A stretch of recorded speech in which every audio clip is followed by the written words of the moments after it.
방송에서 제공하는 투자 정보는 투자 판단에 대한 조언입니다. 방송에서 제공하는 주식의 가치, 가격 상승 및 가격 하락에 대해서는 방송사에서 보장하지 않습니다.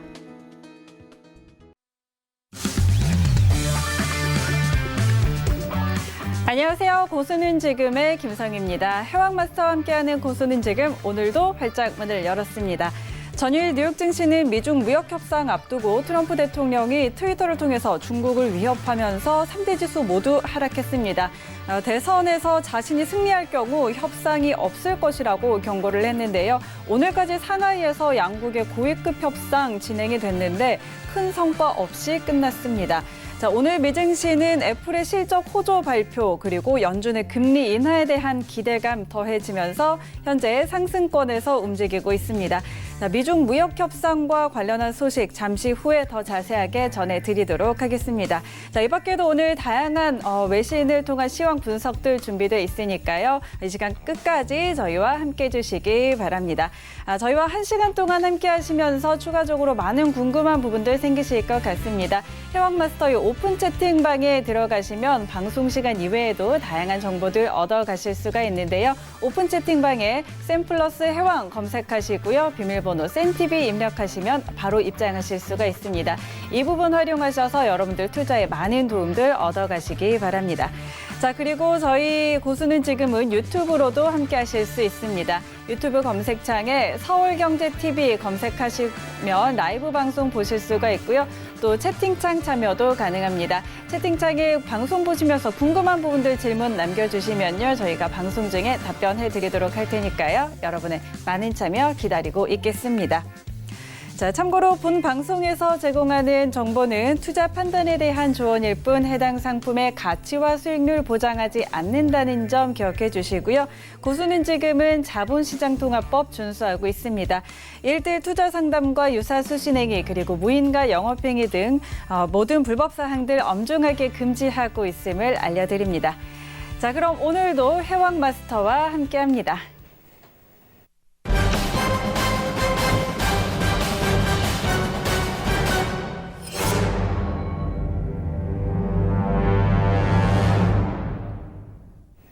네, 오늘도 해왕마스터 모셔보도록 하죠. 안녕하세요. 네, 안녕하세요. 해왕입니다. 네, 오늘 고수는 지금에서는 이제 베이징 미중무역 협상 관련해갖고 얘기를 좀 나눌 거고요. 네. 자, 오늘 내용 자체가 굉장히 괜찮습니다. 뭐 환율이라든가 이제 유가 관련해갖고 어떤 가능성을 열어둘 수 있는 시황 자체가 펼쳐졌다 보니까 오늘 고수는 지금 코너에서 이제 헤드라인을 통해서 좀 자세하게 설명드리는 시간 가지도록 하겠습니다. 1시간 더 잘 부탁드리겠습니다. 네, 해왕마스터와 함께 잠시 후에 더 자세하게 이야기 나눠보도록 하고요. 오늘도 현재 선물시장 시세 어떻게 흘러가고 있는지 먼저 확인하고 가도록 하겠습니다. 현재 미 본장 플러스권에서 움직이고 있고요. 미니 S&P 500부터 확인하시죠. 현재 보합권입니다. 3015포인트 선에서 거래되고 있습니다. 다음은 나스닥입니다. 0.11% 하락세입니다. 7,980포인트 지나고 있습니다. 다음은 크루드 오일입니다. 0.15% 상승입니다. 58달러 43센트에 거래되고 있습니다. 다음은 골드 시세입니다. 0.24% 하락세입니다. 1,431달러 선에서 거래되고 있습니다. 마지막으로 유로 FX입니다. 0.09% 하락세입니다. 1.11580달러 지나고 있습니다. 네, 현재 선물시장 시세 전해드렸고요. 외신 쪽에서 나오고 있는 이야기들 전해드리도록 하겠습니다. 화면으로 먼저 확인하시죠. 미국과 중국의 고위급 무역 협상이 2달 만에 재개됐지만 성과 없이 끝났습니다. 미국산 농산물 수입을 즉각 확대해달라는 미국 측 요구와 화웨이에 대한 제재를 풀어달라는 중국 측 요구가 충돌하면서 가시적 성과를 도출하지 못했습니다. 양국 고위급 협상단은 예정보다 이른 시간에 협상을 마쳤고 협상 내용에 관한 브리핑도 없었습니다. 양국 간 입장차가 큰 데다 무역의 정치 이슈로 미중 갈등이 확대되면서 무역전쟁 장기화 우려가 커지고 있습니다. 전 세계가 이미 환율 전쟁 속으로 빠져들고 있다는 진단이 나왔습니다. 월스트리트 저널은 미국 경제가 유럽보다 훨씬 더 좋음에도 불구하고 연준이 금리를 내리려고 한다며 ECB가 연준의 행보를 이끌고 있다고 진단했습니다. 매체는 과거 연준이 실업률과 인플레이션을 낮은 상태로 유지하기 위해 금리를 인상했지만 이는 전 세계적인 경기 둔화를 초래했다고 분석했습니다. 또한 연준 당국자들은 금리 결정에 ECB를 명시적으로 언급하지 않지만 ECB가 분명 연준에 영향을 주고 있다고 진단했습니다. 구겐하임 파트너스가 미 연준이 금리를 마이너스로 끌어내려야 하는 상황이 발생할 것이라고 전망했습니다. 스콧 마이너드 최고 투자 책임자는 금리 인하로 오히려 불황이 심각해질 수 있다며 이같이 판단했습니다. 그는 통화 정책으로 공급과 관련한 문제에 대처하기 어렵다며 불황을 막지 못한다고 주장했습니다. 또한 재정 정책이 소득 불평등이나 구조 이슈를 해결하는 데 제 역할을 하지 않고 있다고 지적했습니다. 트럼프 행정부가 이란과의 핵합의 탈퇴 선언에도 불구하고 이란에 부과하려던 핵 관련 제재를 유예하기로 결정했다는 보도가 나왔습니다. 스티브 무누신 미 재무장관이 이란 제재 유예를 갱신할 것을 주장했으며 트럼프 대통령이 이에 동의한 것으로 전해졌습니다. 이란에 대한 제재 유예가 끝날 경우 핵합의에 따라 이란 내 프로젝트를 진행 중인 러시아와 중국, 유럽 기업들을 제재해야 한다며 제재에 따른 부수적인 영향을 평가하기 위한 시간이 필요하다는 이유로 제재 유예를 연장하기로 했습니다. 네, 오늘의 헤드라인 소식들 전해드렸습니다. 자, 지금부터 해왕 마스터와 함께 첫 번째 소식부터 자세하게 짚어보도록 하겠습니다. 네, 상하이에서 재개됐었죠. 어제와 오늘 진행이 됐는데 미중 고위급 무역 협상이 예정보다 일찍 끝났고 또 결국 큰 성과 없이 끝났다는 소식입니다. 협상이 끝난 후에 이 협상과 관련한 별도의 브리핑 없이 미국 무역협상단은 바로 미국으로 돌아갔는데요. 자, 이번 협상에서는 원래 중국의 미국산 농산물 구매 확대 그리고 미국의 화웨이 제재 완화에 대한 부분을 중점적으로 논의를 할 예정이었는데 이에 대해서 양국의 입장차가 크고 또 무역 외에도 정치적인 이슈로 미중 간의 갈등이 좀 확대가 되면서 미중 무역 분쟁 장기화에 대한 우려가 더 커지고 있는 상황입니다. 자, 이 부분 관련해서 어떤 이야기들 나눠볼 수 있을까요? 네, 이제 전일 헤드라인을 기억하시는 분들은 어떤 두 입장에 대해서 상황적으로 놓여져 있나 이 부분을 확인하셨을 거라고 생각합니다. 네. 노딜이냐 스몰딜이냐 이 얘기를 나눴었죠. 원래 이제 전전날 빅딜이냐 스몰딜이냐 이거 관련해 갖고 얘기가 나왔는데 그때 얘기해 드린 거는 빅딜은 없다. 스몰딜이냐 노딜이냐 이 부분이었고요. 이제 전일이죠. 전일 이제 스몰딜이냐 노딜이냐를 가지고 논할 때 제가 말씀드렸던 입장은 네. 트럼프 대통령이 어떻게 보면은 남긴 트윗에 대한 형태 이거는 노딜에 대한 가능성을 굉장히 확대한다. 네. 이 부분이었습니다. 그리고 전일 내용을 드린 거는 사실상 노딜이 나오더라도 어떻게 보면은 하락에 대한 추세를 만들 가능성은 굉장히 적다는 부분이에요. 하락에 대한 추세는 만들 가능성이 굉장히 적다. 이번 노딜 자체는요, 사실상 어떻게 보면은 예상이 굉장히 가능한 부분이었어요. 예상이 굉장히 가능한 부분입니다. 결국은 오늘 나온 거죠. 결국은 노딜이다. 딜이 없었습니다. 네. 근데 이거에 대해서 원했던 바가 어떻게 보면은 미국의 입장이었을 거예요. 왜냐하면 딜레이를 지속적으로 요구하는 자체가 트럼프의 입장이기 때문에 노딜로 끝나도 미국은 굉장한 성과를 이룬 거예요. 왜냐면 제스처만 취한 거예요, 사실상. 딜레이에 대한 제스처만 취했기 때문에 그냥 하다가 그래, 우리 그럼 9월에 다시 만나자. 9월에 다시 만나서 얘기하자. 이것만 해도 미국 입장은 성공입니다. 자, 여기서 이제 나오는 내용 자체가 가시적 성과를 도출하지 못했습니다. 근데 이게 어떻게 보면 예정되어 있던 코스인 거예요. 어제 트럼프의 입에서 나왔던 내용 자체가 사실상 그거를 예견하는 거였고 양국의 협상단은 예정보다 이른 시간 협상 마쳤고 협상 내용에 관한 브리핑도 없었습니다. 노딜입니다. 양국 간 입장 차가 큰 데다 무역 외 정치 이슈로 미중 갈등이 확대되면서 무역 전쟁의 장기화 우려가 커지고 있습니다. 이렇게 나오고 있어요. 근데 여기서 제일 중요한 건 장기화 우려가 커지고 있습니다인데 사실상 이게 장기화가 된 거예요. 네. 엊그제 이제 국무회의에서 트럼프가 나눈 입장 자체가 재선 때 이후 무역 협상이 완결에 대해서 굉장한 시사를 했어요. 목적성을 드러낸 거죠. 사실상 장기화 우려가 아니라 이건 장기화로 끌고 가겠다는 미국의 입장인 거예요. 그럼 제가 항상 강조드렸던 트럼프의 입장은 미중 무역을 무기로 쓰겠다는 거예요. 재선을 위한 도구일 뿐이에요. 이용밖에 안 하는 거예요, 이거를.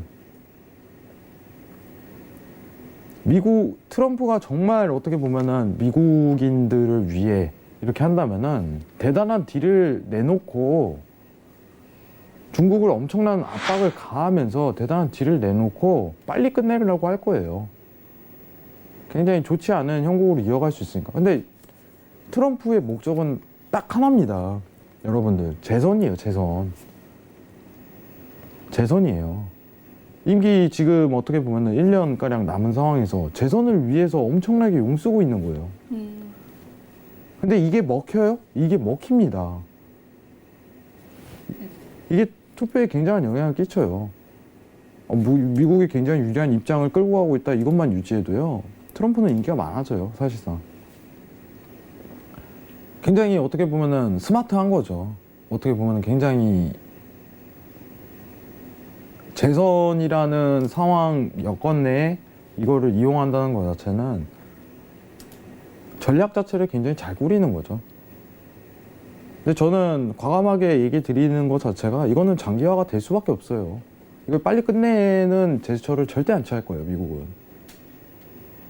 그러면 이제 중국 쪽에서 조금 기어들면은 또 뭔가 행위를 취하고, 그러면 또 미중 무역 갈등 심화되나 하면서 또 뉴스 쏟아서 미 증시에 대한 하락 추세가 연결됐다가 또 다시 화해 모드에 대한 제스처를 또 취하면 또 상승 랠리 펼쳐지고 반복이에요, 상황 자체가. 이게 앞으로도 계속적으로 드러날 거예요, 여러분들. 계속적으로 나올 겁니다, 계속적으로. 그럼 여러분들이 제일 궁금하시는 어떻게 보면 미증시에 대한 부분은 이번 베이징 협상에 대한 결과로 어떤 추세적인 부분을 만들기는 힘들다. 이거 결론 지어야 됩니다. 네. 이게 최종적인 결론이에요. 좀 이따 나스닥에 대한 차트를 보겠지만은 어떻게 보면은 지금 매수를 한 차례 더 볼 수 있는 구간대에 대한 명시를 한 번 더 할 거예요. 그럼 여러분들이 어떻게 보면 지금은 어떻게 보면 박스 랠리의 하락폭 자체를 굉장히 염두에 두고 가는 입장 차였기 때문에 이제는 노딜로 끝나는데 이거 자체 노딜이 미증시에 악영향을 끼치는 게 아닙니까? 이렇게 평가한다면 오산입니다. 그게 아니라 그냥 랠리 안에서 한 차례 더 반등 구간 자체가 성립될 것이다. 이렇게 좀 평가하는 부분이 있어요. 노딜은 예상이 가능했다. 너무 뻔한 결과였다. 오히려 반전적이거나 시장에 영향을 주는 요소 자체가 아니었다. 그리고 이번 미중 무역 협상을 계기로 어떻게 보면 미국의 입장차를 정확하게 보여줬습니다. 미국이 추구하는 바, 이거를 어떻게 사용할 것인지. 사실적으로 입으로 다 내뱉은 거예요. 결론 자체가 나왔어요. 그리고 최종적으로 결론이 9월에 다시 재협상하자, 이걸로 마무리가 됐습니다. 이것만 판단하시면 돼요. 지금 이걸 가지고 앞으로 어떻게 될 거니까 지금부터 어떻게 될 거야, 이거를 판단하신다면 굉장히 힘들 걸로 보고 있어요. 시황에 대한 상황적인 대처가 전혀 없다는 점, 이 부분만 참고하시기 바랍니다. 이상입니다. 네. 미중 무역 협상에 대한 이야기 한번 나눠봤고요. 자, 저희 두 번째 헤드라인 소식으로 넘어가 보도록 하겠습니다. 자, 전 세계가 이미 환율 전쟁 속으로 빠져들고 있다라는 진단이 나왔습니다. 월스트리트 저널은 미국 경제가 유럽 경제보다 훨씬 더 좋은 상황임에도 불구하고 연준이 금리를 내리려고 한다면서 유럽 중앙은행이 연준의 금리 인하에 영향을 준 것이다라고 보도를 했는데요. 20일 주요 정책 금리는 마이너스 0.4%죠. 그리고 연준의 기준금리가 2.25에서 2.5%인데 이렇게 비교를 했을 때 3%포인트가량 차이가 나기 때문에 이 금리차 확대 우려가 연준의 금리 인하 근거로 작용한다고 지적을 했습니다. 자, 그리고 또 유럽의 경제 둔화에 따라서 ECB가 추가적인 인하 가능성을 시사함에 따라서 트럼프 대통령이 더욱더 연준의 금리 인하를 압박하고 있는 상태인데요. 자, 이 유럽과 미국 간의 환율 전쟁 어떻게 볼 수 있을까요? 네, 오늘 이제 이번 헤드라인 자체가 저는 굉장히 많은 정보를 포함하고 있다고 생각을 해요. 이거 굉장히 좋은 뉴스입니다. 내용 자체를 여러분들이 이제 보고서 한 번 더 읽기를 바래요. 네. 이제 검색만 하셔도 이 제목대로 검색만 하셔도 뉴스가 외신 뉴스가 나올 거예요.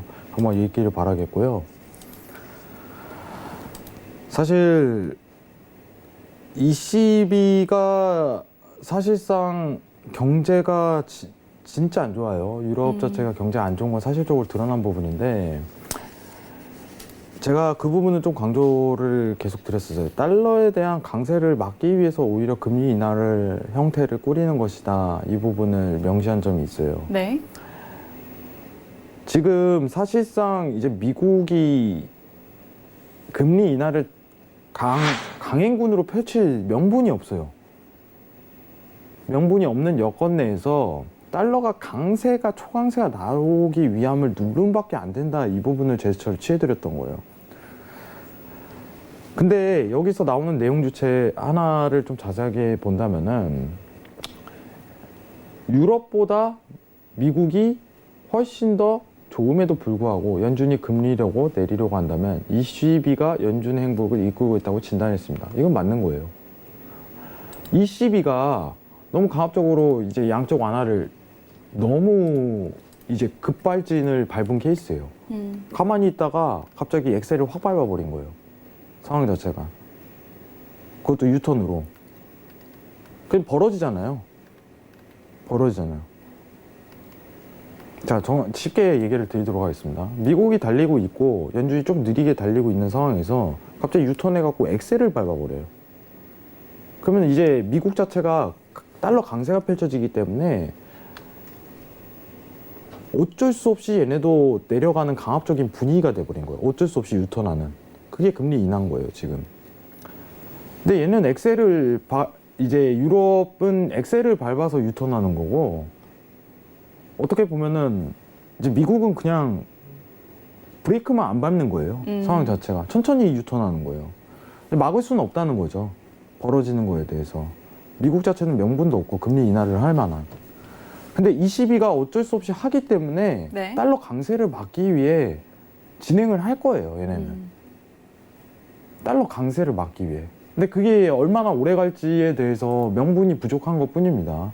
그래서 트럼프랑 FOMC랑 싸우는 것 자체가 사실상 이 시비에 의해서 더 이제 격해질 가능성이 커요. 얘네는, FOMC는 지표에 대한 근거가 부족합니다. 지표가 그렇게 낮은 수치값으로 유지되지 않는데 금리 인하를 그렇게 강압적으로 할 수 없다. 트럼프는 달러 강세에 대한 부분을 막아야 되는데 내려라. 너 자르겠다. 사표 내라. 이런 식으로 강압을 펼치는 거예요. 자, 마지막 문구를 한번 다시 읽어보도록 하겠습니다. 금리 결정에 ECB는 명시적으로 언급하지는 않았지만 ECB가 분명 연준에 영향을 주고 있다고 진단했습니다. 이거는 사실적인 부분이에요. 사실상 얘네가 ECB가 채권 매입에 대해서 진행하겠다고 얘기를 안 했다면은 너무 그렇게 강제적으로 내릴 필요성은 없어요. 근데 미국 입장에서는 달러 강세가 나올 게 뻔히 보이니까 급한 거예요. 이거 누르기 위함을 제스처를 계속적으로 취해드린 거예요. 그러니까 저는 개인적으로 이렇게 생각해요. 올해 달러 강세는 사실 막기 굉장히 힘들 거라고 보고 있어요. 연준의 행보 자체가 50bp, 0.5%죠. 네. 이런 식으로 진행이 되지 않는다면은 달러 강세를 막기 힘들어요. 채권 매입에 대한 부분 자체가 이제 어떻게 보면은 주식에 대한 옵션 자체를 포함한다는 거는 대단한 거예요. ECB가 양적 완화를 제대로 다시 한번 펼치려고 그러는구나. 이렇게 판단하셔도 되고요. 이제 날짜 명시해버리면 달러 강세 나옵니다. 예. 이 부분은 어떻게 보면은 12년도, 14년도 그 이전에 어떻게 보면은 10년 전에 펼쳐졌던 양적 완화 시도할 때 그때도 이렇게 발생을 했어요. 여러분들 잘 생각을 하셔야 돼요. 지금 포커스 자체는 ECB에 의해서 결정이 됩니다. FOMC가 금리를 인하할 만한 명분 자체가 지속적으로 아직은 드러나지 않는 여건이에요. 이걸 보고 판단하는 게 아니라 ECB가 언제 채권 매입 프로그램을 진행한다고 언급을 할까? 앞으로 그러면은 이제 연말 내내 달러에 대한 강세장이 나타날 수 있는 조건이 펼쳐져요. 쉬지 않고. 그게 추세장이 돼버려요. 일봉상 추세작이 돼버립니다. 그러면은 테이퍼링을 시작하기 어떻게 보면 2018년도 3월이죠. 달러에 대한 고가 위치값에 다시 회귀할 가능성이 굉장히 높이 놓이는 거예요. 그게 추세로 드러나는 거죠. 아직 22에서는 그런 언급 자체는 없었어요. 22에서는 그런 언급 자체는 없었고 행한다는 제스처만 드러낸 상태예요. 정확하게 이제 초강세가 나오기 시작하는 모멘텀은요. 이제 그때죠. 날짜에 대한 정확한 언급이죠. 우리는 11월부터 시작하겠습니다. 하면은 그때까지 날아가는 거예요. 쉬지 않고. 그때는 어떻게 되겠어요? 유로 매도만 봐야 돼요. 여러분 잘 아시죠? 채권 매입 프로그램 진행한다고 했는데 그러면 양적 완화를 제대로 다시 한번 빠꾸로 하겠다는 제스처를 취했는데 달러에 대한 여기서 달러에 대한 고가가 나왔다 이렇게 판단하는 순간 진짜 영매매로 들어가 버리는 거예요. 그때부터는. 그때는 어떻게 보면 유로 매도에 대한 어떻게 보면 달러에 대한 매수적 위치 판단 자체를 그때부터 판단을 제대로 해야 돼요. 꾹 잡아도 수익이 극대화될 수 있는 위치값 자체가 분명히 놓이게 될 거예요. 그런 자리를 찾으려고 노력을 해야 됩니다. 날짜가 언급되면은. 그래서 여러분들 이제 이번 헤드라인 결과만 좀 언급을 드린다면은 22에 대한 통화 정책은요, 연준의 영향을 반드시 끼쳐요. 연준 자체가 지금 마음이 굉장히 급할 거예요. 어떻게 보면 연준이 급한 게 아니라 트럼프가 마음의 입장이 굉장히 급한 거 있죠. 왜냐면 연준은 명분대로 가겠다. 이 부분에 대해서 굉장히 강조하지만 지표대로 가겠다. 근데 트럼프는 지금 어떻게 보면 재선을 위한 도구 자체를 펼치기 때문에 달러 강세가 펼쳐지면 미중 무역을 어떻게 보면 무기로 쓸 만한 그 상황 자체를 만들지 못해요. 그러니까 트럼프만 입장이 굉장히 곤란해지고 트럼프의 압박 자체는 계속적으로 가해질 거예요. 제일 중요한 거는 지금 상황에서 22 통화정책 회의다. FOMC가 아닙니다. 이 부분은 판단 명확히 해드리고요. 앞으로 이제 22에 대한 행보 자체를 굉장히 주의 깊게 봐야 될 것 같아요. 이 부분 좀 주의하시기 바랍니다. 이상입니다. 네. 자, 앞으로도 달러 강세가 좀 지속이 될 것이고, ECB가 채권 매입 프로그램을 언제 시작하겠다라고 언급하는 부분에 좀 포커스를 맞춰보면 좋을 것 같습니다. 다음 소식으로 넘어가 보도록 하죠.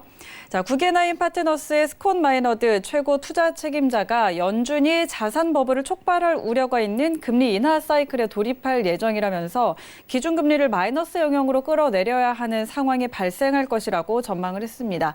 금리 인하가 오히려 불황을 심각하게 만들 수 있다라고 지적을 했는데 현재 경제는 통화 완화보다는 재정 정책이 필요하다는 견해를 내비쳤습니다. 자, 세 번째 저희 헤드라인 소식 어떻게 살펴봐야 될까요? 공감을 합니다. 네, 굉장히 공감해요. 네.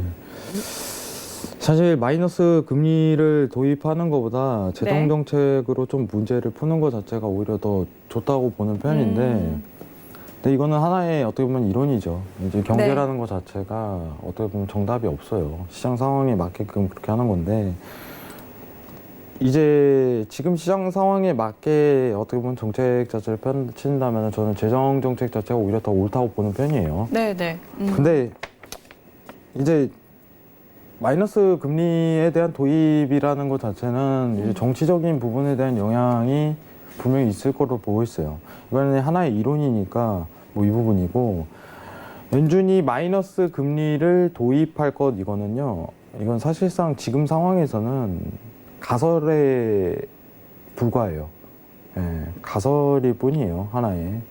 도입할 것? 도입하겠나? 이건 지금 현 상황에는 전혀 맞지 않습니다.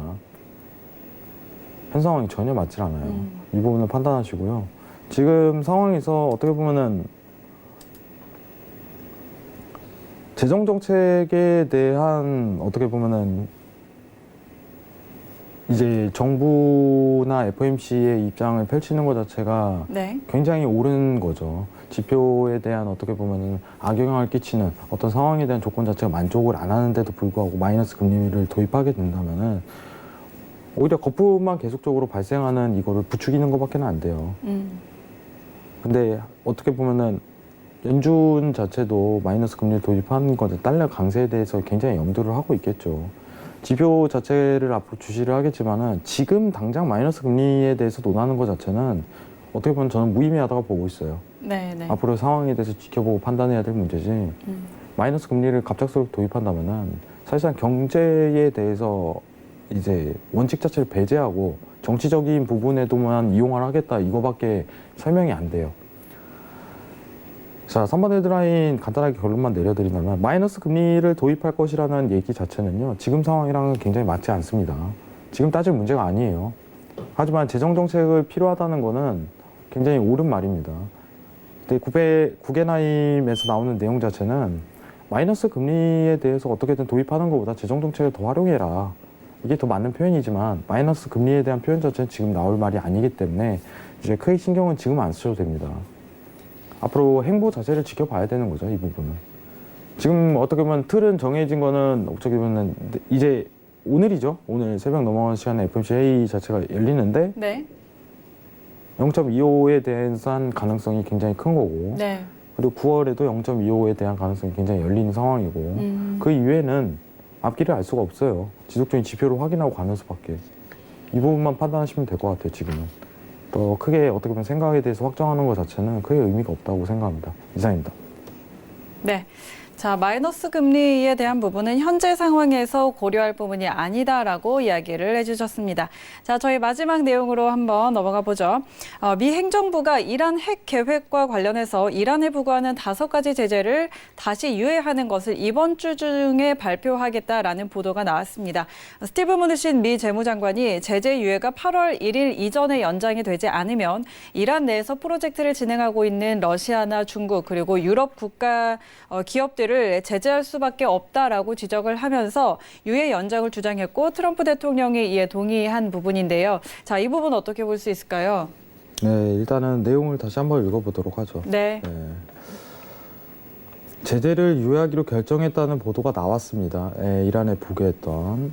자, 제재를 유예한다는 거는 이제 어떻게 보면은 한번 가능성을 열어두는 거죠. 이 손을 잡을 가능성 자체를 굉장히 열어두는 거고 이거는 유가에 대한 하방 압력을 더 추가적으로 열어두는 거죠. 예. 자, 유예만 연장을 하는 부분이 이제 어떻게 보면 유가에 대한 하방 압력을 좀 지속할 수 있냐 이 부분인데 저는 가능성이 있다고 생각을 해요.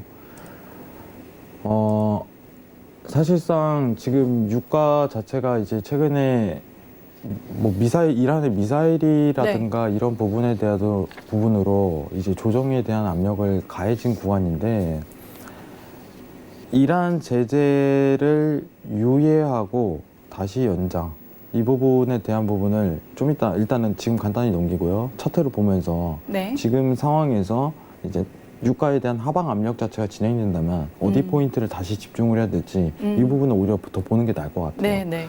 좀 이따 차트 보면서 이 부분 좀 자세하게 얘기 나누도록 하겠습니다. 이상입니다.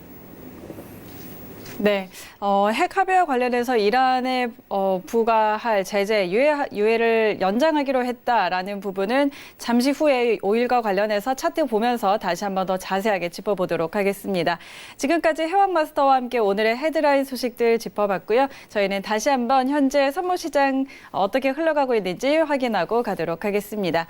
현재 미 본장은 플러스권에서 머무르고 있고요. 미니 S&P 500부터 함께 확인하시죠. 0.08% 하락세입니다. 3012포인트 지나고 있습니다.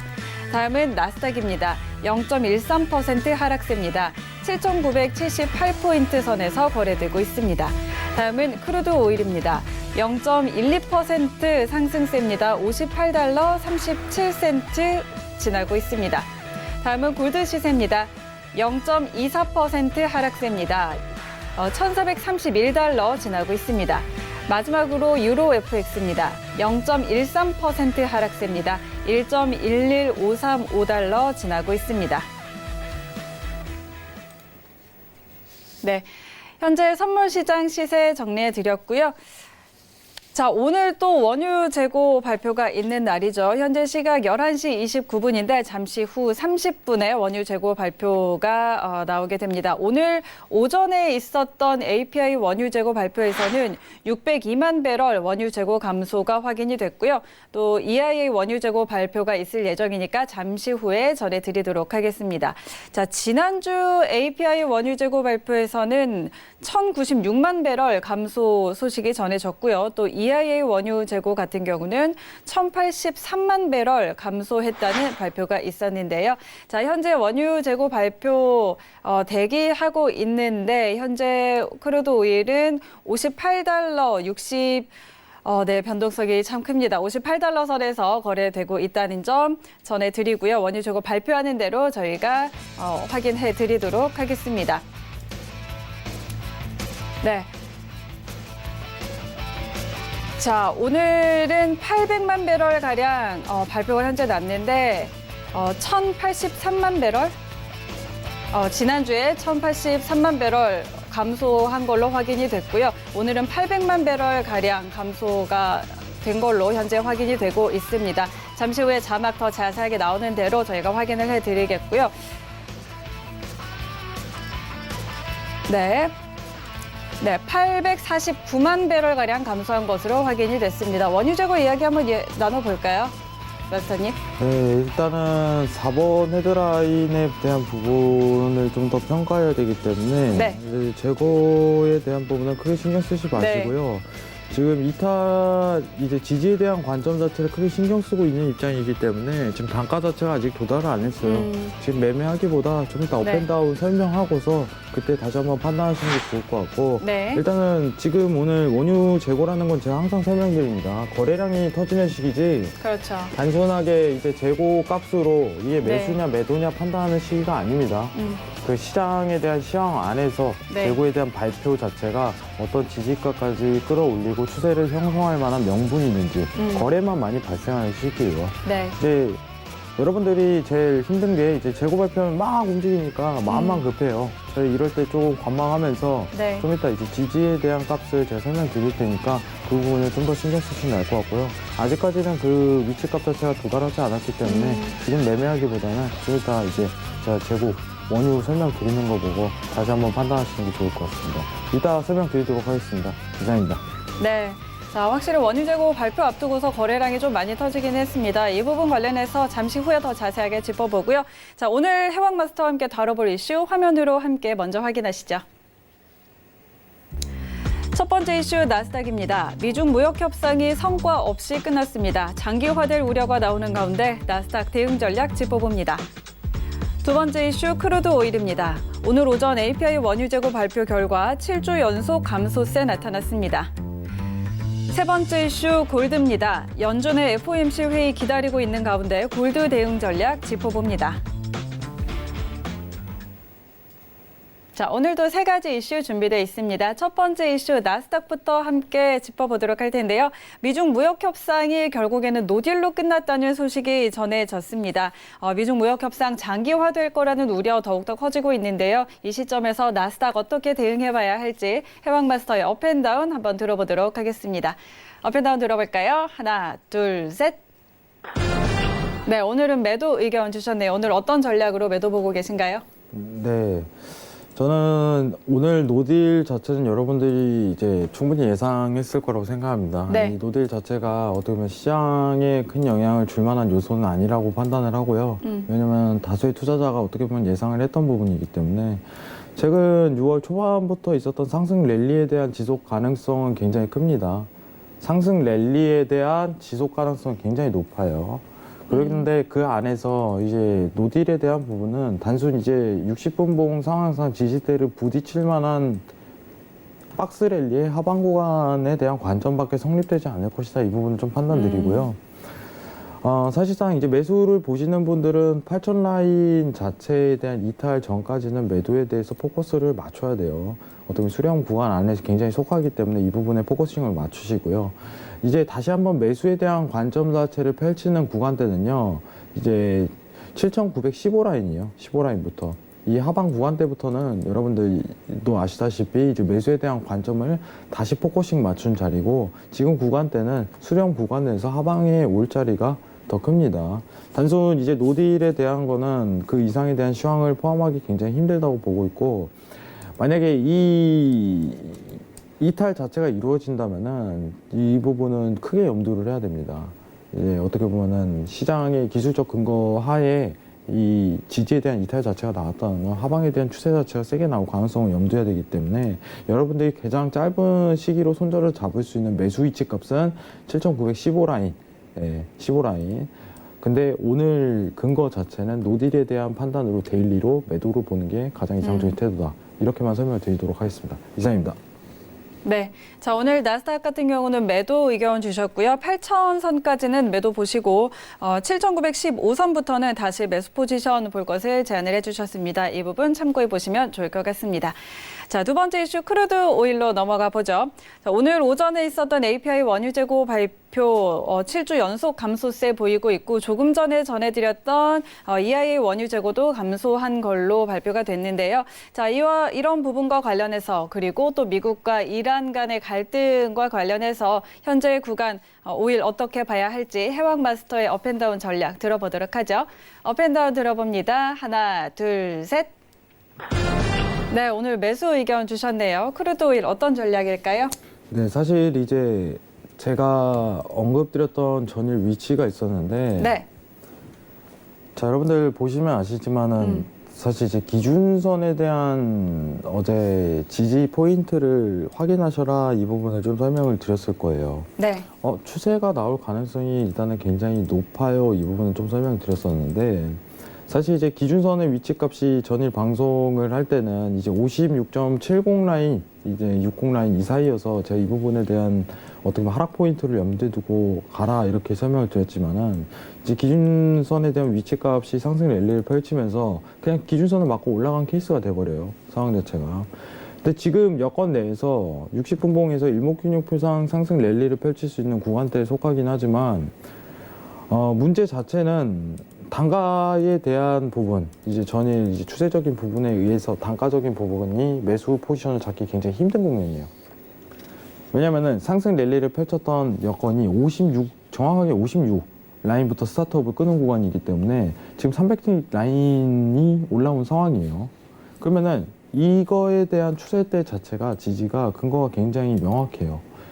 그러면은 다소 진폭이 있어도 엄청난 웨이팅을 하고서 다시 한번 매수 진입하는 걸 염두에 하시는 게 오히려 낫다고 보고 있어요. 단타적으로 보더라도. 지금 단가에서 여기서 여러분들 여기서 매수 보십시오. 이렇게 할 수 없습니다. 왜냐면은 지금 상황에 대한 추세 자체는요. 이제 7월 29일이에요. 29일부터 이어져 왔던 추세 자체고 아직까지 이어지고 있다. 이렇게 판단하시는 게 좋을 것 같아요. 네. 그러면은 틱 차트에 대한 구분 자체를 해야 되는데 지금 단가가 굉장히 좋지 못해요. 그러면은 제가 드릴 수 있는 말은요. 지금 상황에서 매수에 대한 위치값이 그렇게 좋지 못합니다. 그러면 지금 위치값에서 어디 구간에서 매수를 보는 게 어떻게 보면 가장 짧은 손절로 가장 큰 손익비를 거둘 수 있냐 이렇게 좀 판단을 드리면은 58라인까지는 떨어져야 돼요. 형님 너무 긴데요? 70틱이나 내려와야 돼요. 기다리세요. 안 그러면 위험해요. 58라인까지 기다려야 돼요. 여기서 단타적으로 여기서 매도를 보십시오. 매수를 보십시오. 추세가 이어지고 있는데요. 위험합니다. 이렇게 설명드려야죠. 여러분들한테. 그럼 저였으면은 지금 58라인까지 안 오면 안 할 거예요. 매매를. 이 구간대에는 들어와야지 매매를 할 수 있는 기준 포인트 자체가 성립될 것입니다. 그래서 매수를 들긴 하지만은 이제 70틱이라는 구간대가 어떻게 보면 하락 포인트가 나와야지 그때부터 매매에 대한 부분을 좀 평가할 수 있을 시기가 도래할 것이다. 지금 단가 위치값에서는 매매하기 굉장히 불편하다. 이 정도만 내려드리도록 할게요. 그리고 4번 헤드라인 관련해서 얘기를 하면은 네. 자, 이란 제재 이후에 다시 연장. 자, 이란을 제재할지 안 할지에 대해서 그거를 연장하겠다는 거예요. 어떤 결론 자체를 내놓은 게 아닙니다. 네. 내놓은 상황이 아니에요. 원래는 이제는 화해를 하려고 했는데 제재를 할지 안 할지에 대해서 유예 자체는요. 미국의 입장을 정확하게 내놓은 상황이 아닌 거예요. 제가 얘기를 했습니다. 미국이 우리 다시 한번 이제 화해하자 이렇게 나오면 어떻게 될까요? 다시 하방 압력 들어가는 거예요. 그러면은 60분 봉상 최근에 화해하기로 한 제스처에 대한 상황 자체가 다시 한번 도입될 수 있을 가능성이 굉장히 높은 거예요. 지금 오늘 시황 자체는요. 그러면요. 단순히 기술적 분석으로 판단하는 게 좀 더 이상적인 태도인 것 같아요. 명확한 입장을 내놓은 게 아닙니다. 이란의 제재 위에는. 화해할지 안 할지에 대해서 이란을 어떻게 보면은 이제 앞으로 너 수출할 거야. 수출 안 할 거야. 수출에 대해서 너의 압박을 하겠다. 앞으로 또 압박을 하겠다라는 입장을 좀 어떻게 판단할지 미루겠다. 이 부분입니다. 그러면 입장 자체가 아니에요. 아직 얘네는 결정을 안 했다는 근거예요. 그럼 이거의 시장에 대한 반영 가능성은 저는 굉장히 일단 적다고 생각하고요. 지금은 단순히 이제 기술적 분석으로 조정에 들어가는 국면을 보는 게 나은데 지금은 사실상 58라인의 구간에 들어가지 않는다면은 사실상 이제 매매 포지션에 대한 부분은 굉장히 불가능하다고 보고 있습니다. 하지만 이제 추세적인 부분으로 매수를 보는 게 맞고 58라인의 지지를 부딪힌다면 그때부터 매수에 대한 판단 자체를 보시는 게 오히려 더 유용하다고 생각합니다. 이상입니다. 네. 자, 오늘 크루드 오일은 매수 의견 일단 주셨는데 미국과 이란의 갈등과 관련해서 미국의 이란 제재 유예 뉴스 아까 확인해 드렸는데 아직 명확한 입장을 내놓은 것이 아니기 때문에 시장에 반영될 가능성은 적고 오늘 상황에서 일단 기술적 분석으로 봤을 때 58선까지는 내려와야 매수로 볼 수 있다고 이야기를 해주셨으니까요. 이 부분 꼭 참고하셔서 여러분들 투자에 좀 유의하시기 바랍니다. 자, 다음 세 번째 이슈 골드로 넘어가 보도록 하죠.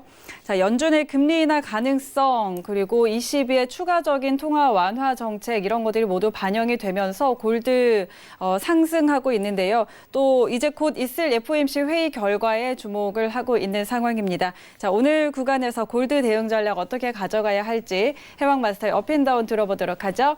자, 하나, 둘, 셋. 네, 골드는 오늘 관망 주셨네요. 골드는 어떻게 봐야 될까요? 네, 오늘 여러분들한테 좀 재밌는 얘기를 해드릴게요. 네. 사실 이제 저는 골드보다 오늘은 좀 실버 얘기를 좀 하고 싶은데 네. 오늘 제가 그 언론을 하나 봤는데 이제 어떻게 보면 대형 포털 사이트에 실버 얘기가 나왔더라고요. 네. 실버를 지금 살 때인가? 이런 얘기가 나왔어요. 근데 여러분들 이제 현물 자체는 실버가 굉장히 괜찮아요. 사실 현물은 네. 진짜 딱 좋아요. 현물은. 저는 좀 만약에 추천을 하면요. 실버 관련해 갖고 현물이라든가 만약에 이제 사모펀드 운영하면 저는 실버를 진짜 추천하고 왜냐면 진짜 저평가돼 있어요. 실버가. 네. 저희 차트 한번 보고 가도록 하겠습니다. 이 실버가 진짜 재밌어요. 여러분들 실버가 최근에 굉장히 올랐어요. 사실. 근데요, 여러분들 이 랠리는요, 현물에 큰 영향을 끼치지는 않아요, 사실. 이 랠리는. 이게 굉장히 영향을 끼칠 것 같죠. 자, 10년물 이제 랠리로 좀 보도록 하겠습니다. 굉장히 저평가돼 있어요, 실버가. 그래서 만약에 해지 수단으로 여러분들 현물을 좀 수집하신다면은 저는 개인적으로 실버는 정말 좋다고 생각하는 편이에요. 네.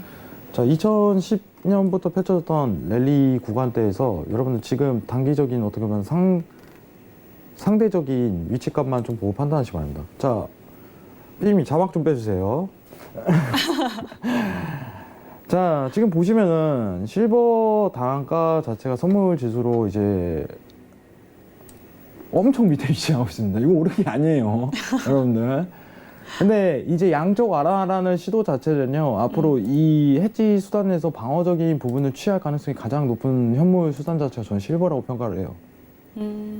골드도 엄청 오르겠죠. 양쪽 완화를 하는데. 근데 이게 언제부터 풀리면은 이제 상방으로 갑니까? 이렇게 판단하신다면은 일단 이번 일봉상 지지에 대한 구간 자체는 저항에 대한 구간 자체는 이미 드러났다고 생각을 해요. 근데 일단은 확정적으로 이제 완전한 매수 자체가 펼쳐지는 구간대가 이제 17포인트죠. 17포인트 이상에 대한 이탈 구간이 나올 때 엄청난 상승 랠리가 펼쳐질 가능성이 커요. 근데 이거를요, 제가 이제 여러분들 이제 트레이딩 선물 관점으로 설명하는 게 아니라요, 정말 이제는 현물 관점으로 설명을 드리고 싶어요, 현물. 은을 사도 정말 괜찮을 것 같아요, 저는. 왜냐면 제가 이렇게 강연할 때 설명드렸던 포트폴리오 구성 있죠. 이제 네. 왜냐면은 금융에 대한 자산 비중을 좀 더 다운을 시킨다면은 현물에 대한 자산을 비중을 시킬 때 해지에 대한 수단으로 안전자산이 포함되어 있는데 그중 안전자산 중에 어떻게 보면 더 강한 안전자산이 있고 약한 안전자산이 있다면 골드는 사실 강한 안전자산이에요. 네네. 약한 안전자산이지만 오히려 저평가되어 있는 약한 안전자산 자체가 지금 단가에서는 굉장히 좋게 보인다 이렇게 평가를 드리고 싶어요. 그러면 해지에 대한 구간이라든가 이런 걸로 내 자산을 좀 방어할 필요성이 있겠다 이렇게 느끼시는 분들은 저는 야 이거 은은 진짜 살만하다고 저는 평가를 드리고 싶습니다. 은은 그래서 개인적인 추천이고요. 여러분들이 이제 전 세계적으로 양적 완화를 하는데 이거 양적 완화 자체가 앞으로 계속 지속될 거예요. 이 쉽게 끝날 양적 완화가 아닙니다. 이거를 다시 유턴했는데 다시 유턴할 가능성은 굉장히 낮은 상황이에요. 앞으로 지속적인 어떻게 보면은 유로존이라든가 이제 미국 쪽의 입장은 양적 완화를 지속하겠다. 중국 쪽이랑 일본 쪽도 뭐 그렇고요.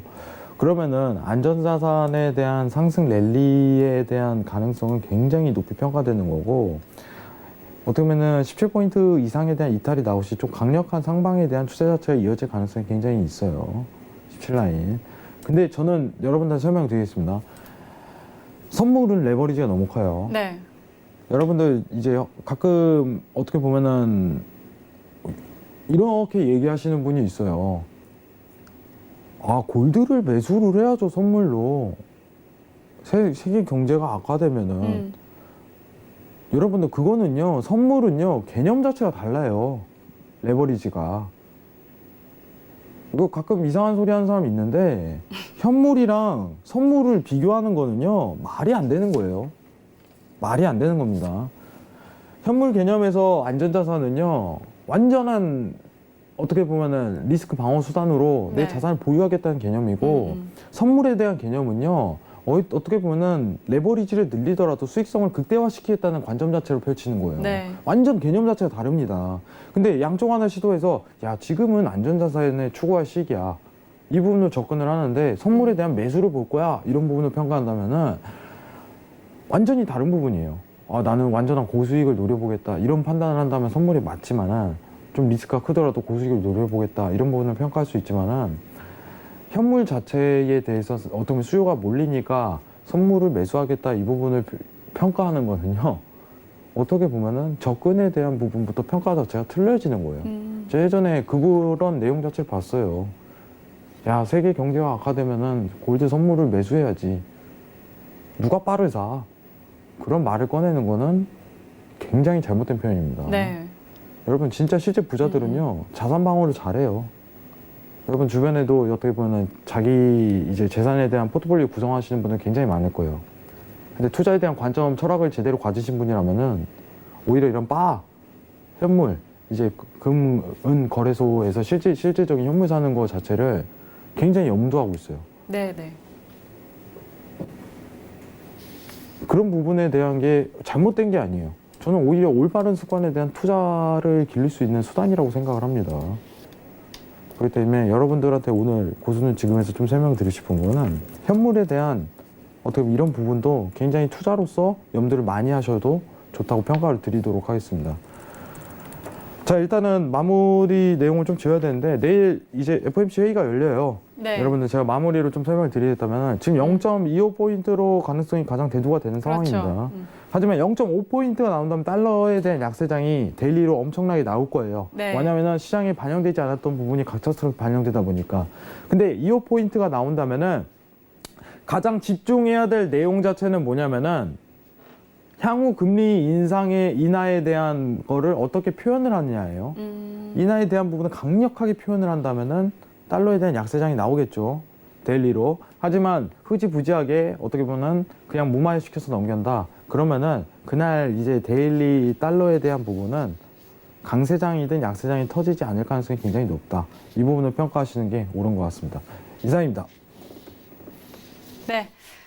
자, 오늘은 골드에 이어서 또 실버에 대한 부분 매매 전략까지 또 한번 이야기를 해주셨고요. 자, 이어서 FOMC 회의 결과 이제 나올 텐데 그 이후에 또 이후 금리 인하에 대해서 어떤 표현을 사용하는지에 대해서 주목을 해보면 좋을 것 같습니다. 이 부분 저희가 앞으로 방송에서 계속해서 짚어드리도록 하겠습니다. 자, 오늘도 좋은 말씀 많이 해주셨는데요. 해영 마스터와 인사 나누도록 하겠습니다. 오늘 말씀 고맙습니다.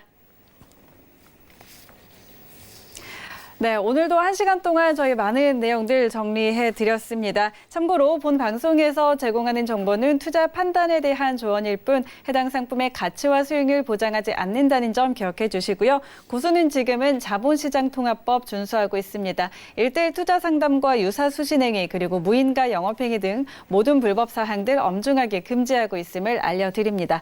네, 오늘 저희가 준비한 내용은 여기까지고요. 저희는 내일 밤 11시에 또 알찬 내용 가지고 찾아오도록 하겠습니다. 오늘도 함께해 주신 시청자 여러분 고맙습니다.